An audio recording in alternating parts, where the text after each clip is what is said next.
की रखवाली करोगे, निकल नहीं सकते यहाँ से।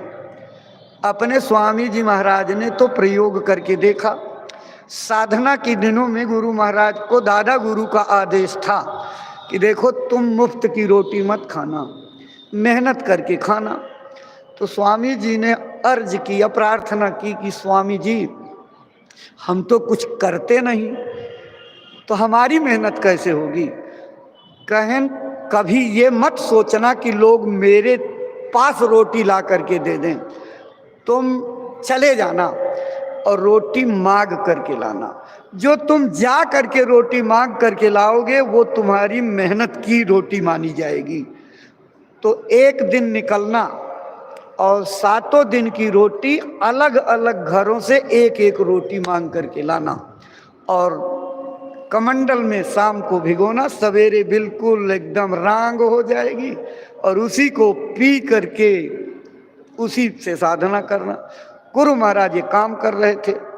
एक दिन किसी गांव में पहुंचे तो उस गांव, नए गांव में लोगों ने देखा, कहा वो बाबा जी आ गए।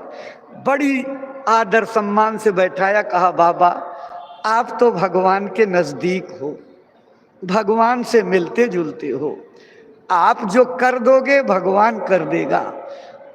ये बुढ़ा 3-4 महीने से चारपाई लिए हुए है और ये जो है न मर रहा है और घर के लोग इसकी टट्टी पेशाब सब साफ करते करते थक गए हैं और मना रहे हैं कितनी जल्दी ये दुनिया छोड़ के जाए, सब हमदर्दी खत्म।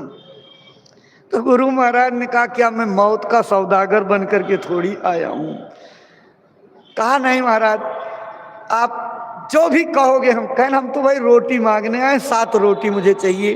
कहने एक ही घर से 7 रोटी बना के देंगे। कहें नहीं, मुझे अलग अलग घर से चाहिए। कहा वो भी हम कर देंगे, गांव के लोग अलग अलग घरों से देंगे, लेकिन आज ये काम कर दीजिए।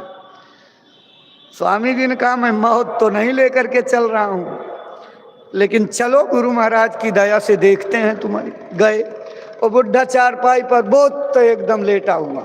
स्वामी जी ने उसके पेट के ऊपर अपनी दाढ़ी ऐसे झुका करके उसके मुंह के पास ले जा करके कहा, बाबा ए बाबा, अरे वो पोटली कहाँ है, पोटली। इतना सुनते ही उसको जैसे बिजली का करंट लगा और उठ करके बैठ गया और स्वामी जी को ऐसे पकड़ करके कहा, बाबा आप तो बाबा हो, आप धोखा नहीं दोगे। मेरे लड़के बच्चों को मत बताना, नहीं वो बर्बाद कर डालेंगे। आपसे बता रहा हूँ, वो भूस की जो बुर्जी है उसमें पूरब तरफ से 1.5 हाथ अंदर में, यही कहा और फिर लेट गया, फिर बेहोश। स्वामी जी घर के लोगों को लेकर के बुर्जी के पास गए। भूसे की बुर्जी तोड़ी गई पूरब से, सचमुच 1.5 हाथ अंदर इतनी बड़ी पोटली मिल गई।